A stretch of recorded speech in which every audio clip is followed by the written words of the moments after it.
warahmatullahi wabarakatuh. Sahabat muslimah, keutamaan yang lain dari bulan Ramadan adalah bulan yang penuh berkah.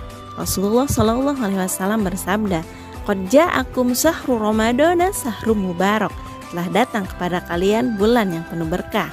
Berkah artinya adalah ziyadatul khair, bertambahnya kebaikan. Di bulan Ramadan banyak kebaikan yang bertambah, banyak kebaikan yang meningkat. Ramadan adalah bulan penuh berkah. Pesan Rasulullah SAW menjelang Ramadan, "Wahai manusia, sungguh telah datang pada kalian bulan Allah dengan membawa berkah, rahmat dan magfirah. Bulan yang paling mulia di sisi Allah. Hari-harinya adalah hari-hari yang paling utama. Malam-malamnya adalah malam-malam yang paling utama. Jam demi jam adalah jam-jam yang paling utama." Sangat rugi bila bulan Ramadan yang penuh berkah ini dilewatkan begitu saja.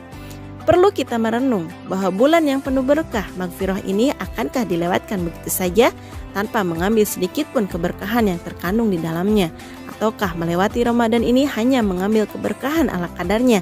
Ataukah Ramadan yang penuh berkah ini dengan sungguh-sungguh, yakni dengan mengisi dan memperbanyak ibadah dan amal kebajikan lainnya? Kesempatan emas ini Allah berikan kepada hambanya yang dicintai untuk dijadikan sebagai bulan di mana kita diperkenankan membangun hubungan yang harmonis antara kita dengan Allah, kita dengan sesama, kita dengan makhluk-makhluk Allah yang lainnya. Terkait hal tersebut, ada kisah dalam buku Tasawuf Modern karya Buya Hamka. Ada kisah hikmah yang dapat dipetik terkait pentingnya memuliakan bulan suci Ramadan. Pada suatu masa, Raja Iskandar Zulkarnain beserta pasukannya hendak menaklukkan suatu daerah. Sebelum berangkat, Raja Iskandar Zulkarnain memberikan pesan kepada pasukannya bahwa mereka ketika nanti malam akan melewati sungai diperintahkan untuk mengambil apa saja yang mereka injak di sungai itu.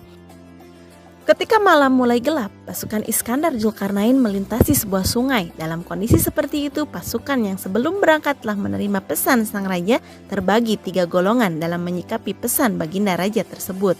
Kelompok pertama tidak mengambil apapun yang terinjak oleh kakinya di sungai, karena mereka meyakini bahwa yang terinjak oleh kakinya di sungai itu hanyalah batu-batu yang harganya tidak seberapa, dan jika dibawa justru akan menyulitkan dalam perjalanan. Kelompok kedua mengambil ala kadarnya yang terinjak oleh kakinya di sungai yang mereka lewati. Hal ini dilakukan hanya sekedar memenuhi perintah sang raja. Kelompok kedua ini merasa khawatir kalau tidak mengambil apa yang terinjak di sungai sebagaimana pesan raja. Apa jawabannya jika nanti ditanyakan oleh raja? Yang penting perintah sudah dilaksanakan. Itu yang ada dalam benak prajurit ini. Kelompok ketiga mengambil sebanyak-banyak yang terinjak di sungai sehingga tasnya penuh dan merasa susah dalam meneruskan perjalanan karena beban yang dibawanya sangat berat. Setelah melanjutkan perjalanan dan tiba di suatu tempat pada pagi harinya, Iskandar Zulkarnain menanyakan kepada pasukannya, "Apa yang kau dapatkan semalam ketika melintasi sungai?" Masing-masing prajurit memeriksa tasnya. Apa yang terjadi? Ternyata isinya adalah intan berlian yang mereka ambil di sungai malam tadi bukanlah batu-batu biasa. Tentu saja berbagai ekspresi yang terjadi dari seluruh prajurit tadi. Prajurit yang tidak mengambil apa-apa sangat menyesali tindakannya yang menganggap tidak penting dan menilai tidak seberapa harga batu-batu yang diinjaknya. Penyesalan biasanya terjadi setelah waktu berlalu dan penyesalan pun tidak berarti apa-apa lagi. Sedangkan prajurit yang termasuk dalam kelompok kedua yang hanya mengambil ala kadarnya hanya sebagai pemenuhan akan perintah raja, meski ada perasaan senang namun juga ada perasaan menyesal. Kenapa tidak mengambil sebanyak-banyaknya? Ternyata bukan batu biasa tetapi intan berlian yang harga jualnya sangat mahal. Adapun prajurit yang sungguh-sungguh mengambil sebanyak-banyaknya, mereka merasa sangat bahagia. Ternyata apa yang ia lakukan tidak sia-sia. Meskipun beban terasa berat dan melelahkan, ternyata menghasilkan pundi-pundi yang mahal harganya. Kisah ini mengandung pelajaran penting bagi kita yang saat ini sedang berada di bulan Ramadan. Bulan suci yang di dalamnya banyak sekali keberkahan. Tak jauh beda dengan para prajurit dalam kisah tadi, kita pun memiliki 3 pilihan. Yang pertama, melewati Ramadan tanpa mengambil keberkahan sedikit pun. Yang kedua, melewati Ramadan dengan mengambil keberkahan ala kadarnya.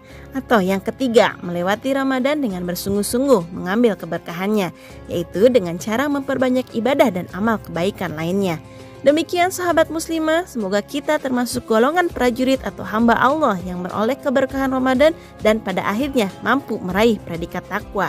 Wassalamualaikum warahmatullahi wabarakatuh.